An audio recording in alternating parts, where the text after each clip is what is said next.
Okay, ladies and gentlemen, for the first time, we are having a TikTokers event. You have a content creator.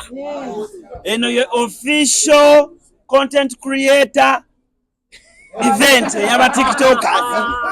Kale kwegamba mukutwaliza awamu bebana abaana abasookedde eddala okutegeka ekivulu nga si byajja bebana abaana abasookedde eddala okuteekerateekera ekivulu ekyaba TikTokers nga ba content creator nga baffe bawaka mu nju buli azanya comedy buli eyeemoola buli akola atya solo ngaazi oli content creator ku TikTok. Bano abaana batulaze ekintu kinene nnyo. So olunaku olwaleero njagala mbabuulire nti musajja waffe Frank Abaho ng'abeereddewo nnyo ba TikTokers mu ngeri ey'enjawulo ng'olunaku leero Frank yasazeewo n'agamba nti kankebere mu ndyanga nzijjemu kye nzijjamu nsobole okulaba nga nsapootinga abaana bano ttiimu nnene nnyo bati webale nnyo. So Jose soko obuze ku bantu n'oluvannyuma Ankabaha abuze ku bantu tweyongereyo banange mbabuuzaako eyo bonna bemu wali so tumino bantu baagala nnyo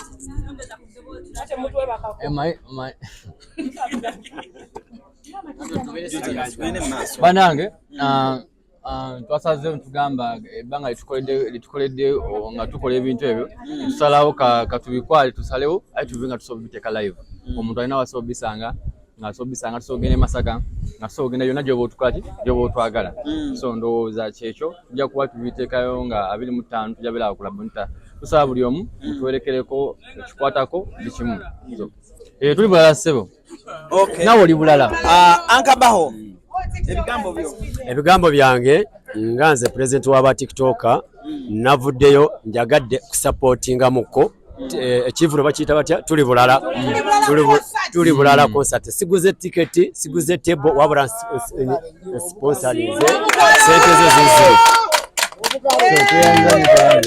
kiddemu bulungi kiri bwe bati siguze meeza siguze ticket wabula sponsorinze oba bazigula mu mafuta ga motoka ne bamanyi bawadde obakwasiza meka tebo nja kugula njagala bakube ebifaananyi kwata wano bakube ebifaananyi kwata wano bakube bulungi eri miliyoni emu wadde mbugula mu emikono ebiri motoka oba oziryamu ekoko wadde yes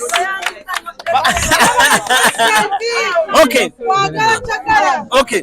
Chakala lirako nga tonavaawo Chakala ebigambo byo ebigenda ebyo omwami Abaho omukulu tweyanza gesebo okubanga otubeererawo tweyanza nnyo ssebo sirina nnyo bigambo bingi nenga mwebaziza. Patricia webaze twebaze omukulu ani akupa kusa oli wa sente zo tuula so president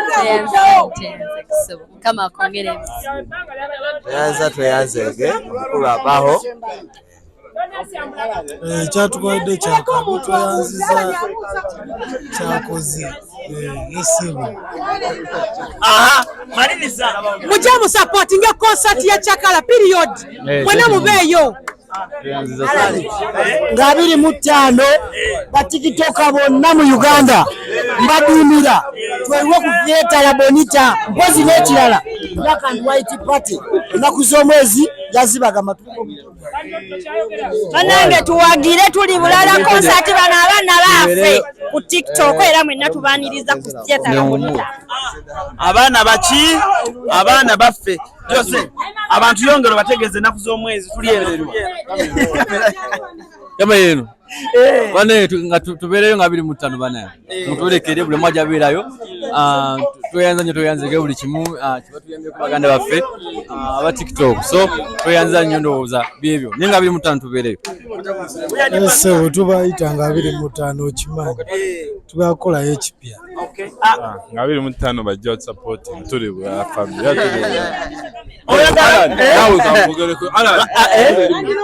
enaku z'omwezi nga 25 tuli kula Bonita mwendi nnyo yaguze tebo Muyiride obadde na kyogamba. Muyiride nzijaka basta abantu bagamba ki? mbagamba 25 ndeka tuwe esala esala basi gisaba lumulu musumba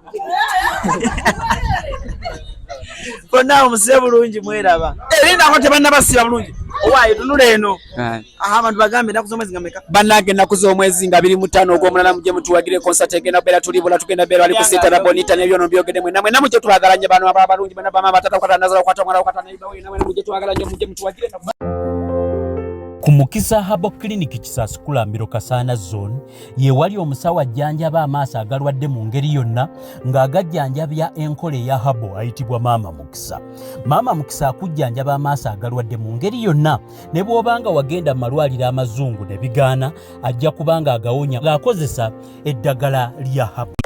Oyagala okutikira ebintu ebiri original kuva mu America ng'amasimu okuli iPhone n'essimu endala, computer, laptops, ebyuma by'eddwaliro, ebizigo by'abakyala, perfume n'ebirala bingi. Weekwate Nairo Cargo Carrier e Boston okutikira ebintu bye byonna. Teweetaaga kutambula kubinona, beesige babikuleetere w'oli. Nairo Cargo Carrier ekuguliza ebintu ebiri original ku mikutu gyonna mu America nga Amazon, eBay, Apple, Walmart, Best Buy n'emikutu emirala mingi. Olwo ebintu bino n'ebitikka ng'ekozesa emmeeri oba ennyonyi okutuuka w'oyagala. Nairo Cargo Carrier tosangibwa ku kizimbe Masengere Emengo okulira na BBS Telefina. Okumanya ebisingawo tukubire ku simu 0700 389 155 oba 0700 389 147 oba ku website www.nairocargocarrier.com. Ebintu byonna osobola okubifuna naye ebiri original nga biva mu America. Nairo Cargo Carrier yebireeta.